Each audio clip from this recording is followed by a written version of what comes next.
Hello my dear friends and students. आज की इस वीडियो में हमने समांतर माध्य ज्ञात करने के लिए अवर्गीकृत आंकड़ों को ही लिया है।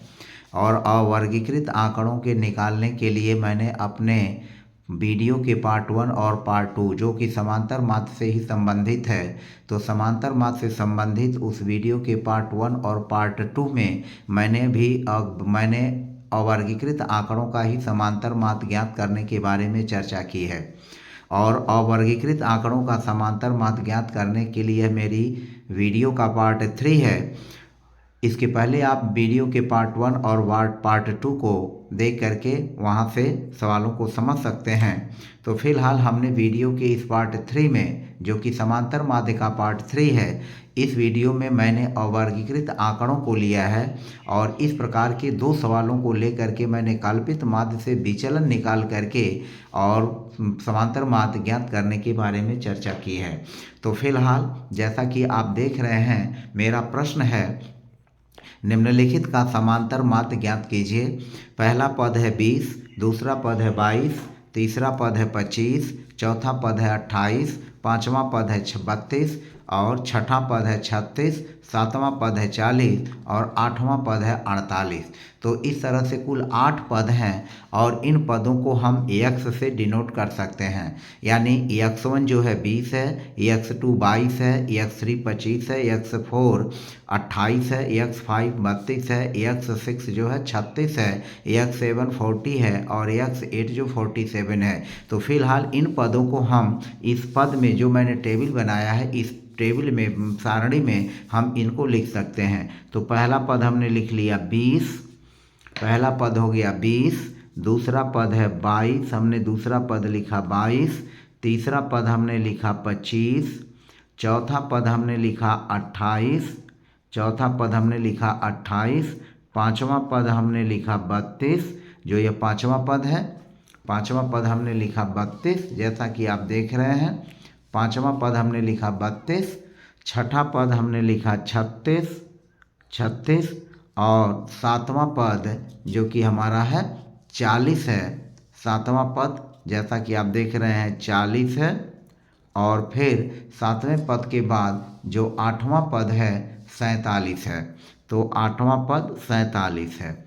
अब इस सवाल को लगाने के लिए हमको इसका क्या निकालना है, इस पूरे टेबल का हमें समांतर माध्य ज्ञात करना है। तो समांतर माध्य ज्ञात करने के लिए हमने पहला पद लिखा 20, दूसरा पद 22, तीसरा पद 25, तीसरा पद 28, चौथा पद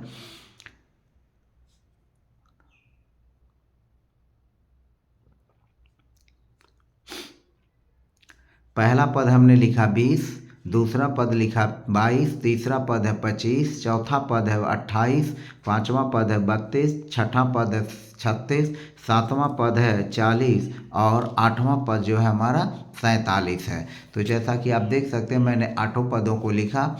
अब ये हमारा है कल्पित माध्य। ये जो आठों पद लिखे गए हैं, इन आठों पदों में से हम किसी को भी कल्पित माध्य मान लेते हैं। तो हम ज़्यादा कोशिश करते हैं कि बीच वाले को या उसके अगल बगल का ही मानते हैं, ताकि हमें घटाने या जोड़ने में असुविधा महसूस न हो, असहज महसूस न हो। तो हम फिलहाल जो है 28 को ही हम मान लेते हैं कि हमारा ये कल्पित माध्य है। समांतर माध्य ज्ञात करने के लिए हम मान लेते हैं कि हमारा कल्पित माध्य जो है 28 है और इस कल्पित माध्य को हम ए से दर्शाते हैं। यानी जो हमारा ए है यह बराबर हो गया ए और ए जो हो गया 28 हो गया। हमने मान लिया कि यह कल्पित माध्य है। अब इस कल्पित माध्य के आधार पर इन पदों में से घटा करके हम विचलन निकाल लेंगे। तो हमारा विचलन आएगा, जो पहला है वह 20 में से हम किसको घटाएंगे, x हमारा 20 है, इस 20 में से हम 28 को घटा लेंगे। तो 20 में से 28 को घटाएंगे तो यह आएगा -8। फिर इसी तरह से हम 22 में से 28 को घटा लेंगे, जो हमारा ये 28 है, 22 में से 28 घटाएंगे, यह हो जाएगा 6। फिर 25 में से हम 28 को घटा लेंगे, जो हमारा तीसरा पद है, 25 में से 28 को घटाएंगे तो यह आएगा -3। फिर 28 में से इस 28 को घटाएंगे तो हमारा हो जाएगा 0। 28 में से 28 को घटा लेंगे, यह हो जाएगा 0। फिर हम 32 में से 28 को घटाएंगे, 32 में से 28 को घटा लेंगे, 28 को घटा लेंगे तो यह हो जाएगा 4। अब आगे आप ऐसे ही बढ़ेंगे, फिर हम ले लेंगे 36, तो 36 में से पुनः हम 28 को घटा लेंगे, तो 36 में से 28 को घटाएंगे तो यह हो जाएगा 8। और फिर 40 में से भी हम 28 को घटाएंगे, तो 40 में से 28 को घटाएंगे यह हो जाएगा 12। और फिर जो हमारा 47 है, 47 में से 28 को घटाएंगे तो यह हो जाएगा 19। अब जैसा कि आपने देखा कि इसमें माइनस और प्लस, -8, -6, -3, फिर 0, 4, 8, 12, 19, इस तरह से हमारा जो है विचलन आया। पर यह विचलन है। अब हम क्या करेंगे, इस सवाल को लगाने के लिए हम विचलनों को जोड़ लेंगे। जितने भी हमारे विचलन आए हैं इन विचलनों को जोड़ करके और हम इस सवाल को आसानी से लगा लेंगे। अब जैसा कि आप देख रहे हैं मैं टेबुलेशन कर रहा हूँ। टेबुलेशन में हम इसको खींच लेंगे, बढ़ा लेंगे और यहाँ हम सब जोग कर लेंगे और जोग करके इसको आसानी से जो है हम लगा सकते हैं। जो इस तरह से हम इसको खींच लेंगे और खींच करके इसको जो है हम लिख लेंगे। जो हमारा विचलन आया है इन विचलनों को आसानी से जोड़ लेंगे और जोड़ करके फिर हम सूत्र का यूज करके आसानी से समांतर माध्य ज्ञात कर सकते हैं। तो यह जो विचलन आया, इस विचलन को जब जोड़ेंगे तो इस विचलन के जोड़ को हम संकेत सिग्मा डी लिखेंगे। और सिग्मा डी जैसा कि आप देख रहे हैं, जब हम इसको जोड़ेंगे तो जोड़ने पर क्या आएगा, जैसा कि जोड़ें, यह -8 -6 और -3, यह ऋण को एक बार जोड़ लेंगे, धन को एक बार जोड़ लेंगे। तो -8 -6 और -3 इसको जोड़ेंगे तो 8 6 14 3 17, यह होगा -17। और फिर धन 8 4 और 8 और 12 और फिर 19 को जोड़ लेंगे तो 4 8 12, 12 12 24, 24 और 9 33 और 10 यह हो जाएगा 43। यह हुआ आपका 43। यह जो हो जाएगा कितना होगा, यह 43 हो जाएगा। तो यह -8 -6 -3 को जोड़ेंगे, 8 6 14 3 17 और फिर यह धन को जोड़ लेंगे, 4 8 12 दूनी 24, 8 4 12 12 24 और 24 में 19 जोड़ेंगे, यह 43 हो जाएगा। अब हम क्या करेंगे, 43 में से 17 को जब घटाएंगे तो यह हो जाएगा 26। घटाने पर हमारा कितना आएगा, यह आएगा 26, 26। यह धन 26 हुआ। तो इस तरह से हमारा जो सिग्मा डी होगा, जो सिग्मा डी होगा, सिग्मा डी जो इस तरह से हम यह जो है हमारा सिग्मा जो डी हो जाएगा वह सिग्मा डी बराबर हो जाएगा 26। यानी जो जोगफल हमारा आएगा ये 26 आएगा। और इसके बाद हम देख रहे हैं कि जो कुल पदों की संख्या है वह कितना है, 1 2 3 4 5 6 7 8। जो n है यह n जो पदों की संख्या है यह 8 है। और इस तरह से तब हम समांतर माध्य ज्ञात करेंगे सूत्र का यूज करके। समांतर माध्य, समांतर माध्य बराबर a plus sigma D divided by n। a plus sigma D, a plus sigma D divided by n। a का मान हमने कितना माना है, कल्पित माध्य हमने माना है इसको 28 और फिर धन, फिर यह सिग्मा डी जो है 26 हुआ, 26 और 26 में हम 8 से भाग दे देंगे और 8 से भाग दे करके फिर इसको जो हल करेंगे, हल करने के बाद जो आएगा उसको लिख लेंगे 28।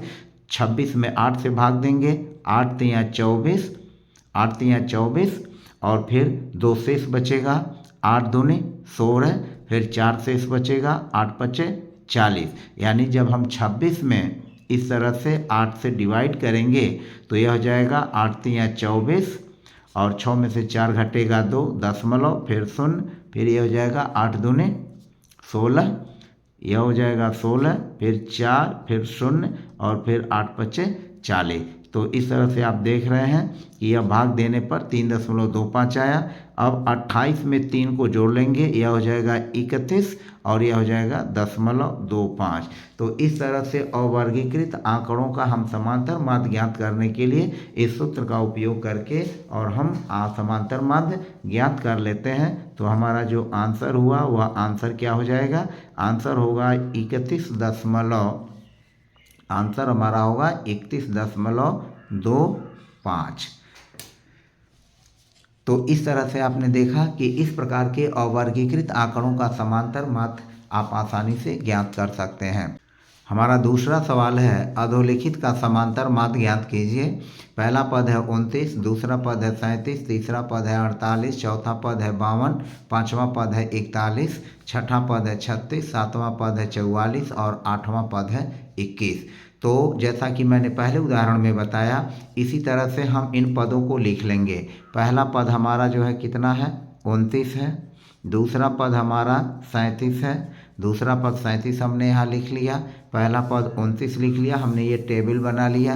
टेबल बना करके हम पहले ऊर्ध्वाधर कॉलम में लिखेंगे पद x, दूसरे ऊर्ध्वाधर कॉलम में कल्पित माध्य a और तीसरा ऊर्ध्वाधर कॉलम बनाएंगे कल्पित माध्य से विचलन। तो d बराबर x माइनस a हो जाएगा। अब हम पदों को इसमें लिख लेंगे क्रमशः। 29 हुआ, 37 हुआ, तीसरा पद हमारा जो है 48 है, हमने 48 लिखा।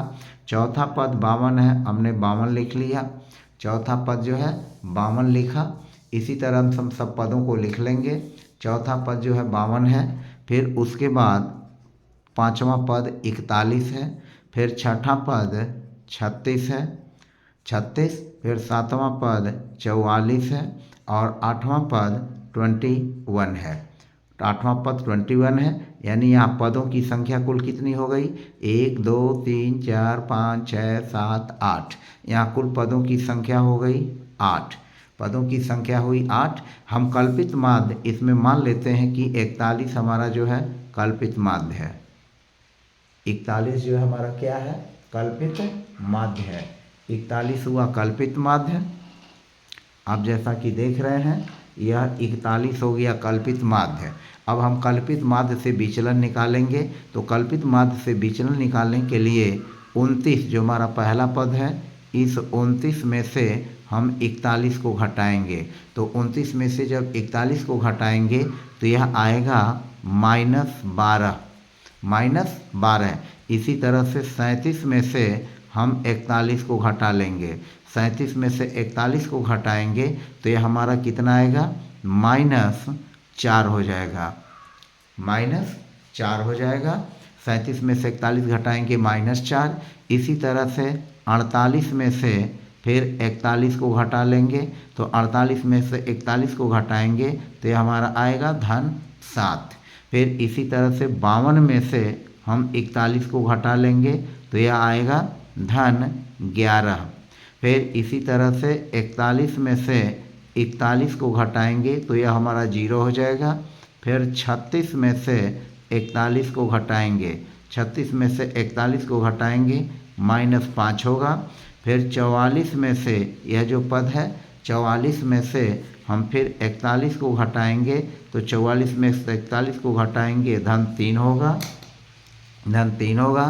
फिर 21 में से 41 को घटाएंगे, जो हमारा अगला है 21 में से 41 को घटाएंगे तो यह हो जाएगा -20, यह हो जाएगा -20। तो इस तरह से आपने देखा कि 29 में से 41 घटाने पर -12 हुआ, 37 में से 41 घटाने पर -4 हुआ, 48 में से 41 घटाने पर 7 हुआ। फिर 52 में से 41 घटाने पर 11 हुआ, 41 में 41 घटाने पर 0 हुआ, 36 में से हमने 41 घटाया -5 हुआ, 44 में से हमने 41 घटाया तो -3 हुआ और 21 में से 41 हमने घटाया तो -20 हुआ। अब इन विचलनों को हम जोड़ लेंगे और विचलनों को जोड़ने पर हमारा सिग्मा डी बराबर क्या हो जाएगा। अब हम इन विचलनों को जोड़ लेंगे, माइनस माइनस जोड़ लेंगे और धन धन को जोड़ लेंगे। तो जैसा कि आप देख रहे हैं -12 -4 -16 हो गया। -16 में -5 हमने जोड़ा तो -16 5 21 हो गया और 21 में हमने 20 जोड़ा तो -41 हो गया। फिर प्लस धन को जोड़ लेंगे, धन को जब जोड़ेंगे तो देख रहे हैं कि 7 और 11 18, 18 में 3 जोड़ देंगे 21 और यह घटाने पर कितना आएगा -41 में से -21 घटाएंगे तो यह आ जाएगा -20। और इस तरह से आपने देखा कि जो सिग्मा डी हमारा हुआ वह कितना हुआ, सिग्मा डी जो हुआ वह -20 आया और यन पदों की संख्या जो है 8 है। तो हमारा समांतर माध्य इस तरह से निकलेगा। कल्पित माध्य को आधार मान करके समांतर माध्य बराबर a प्लस सिग्मा डी बटा n, sigma D divided by n।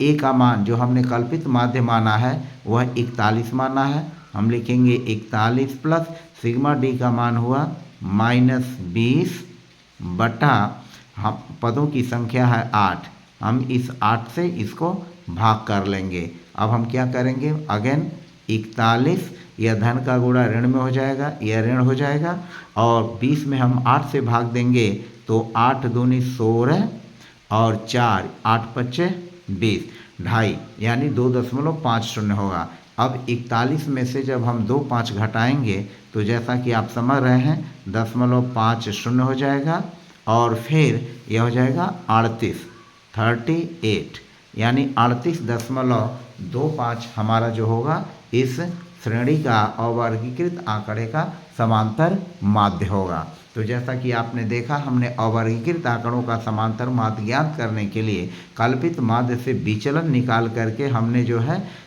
इस तरह से क्या किया, हमने समांतर माध्य ज्ञात किया। तो इस सूत्र का उपयोग करके आप आसानी से अवर्गीकृत आंकड़ों का समांतर माध्य आसानी से ज्ञात कर सकते हैं। हालांकि कल्पित माध्य जब बारंबारता दिया रहता है तब भी हम निकाल सकते हैं। तो फिलहाल उस प्रकरण को हम अपने अगले वीडियो में लेके आएंगे।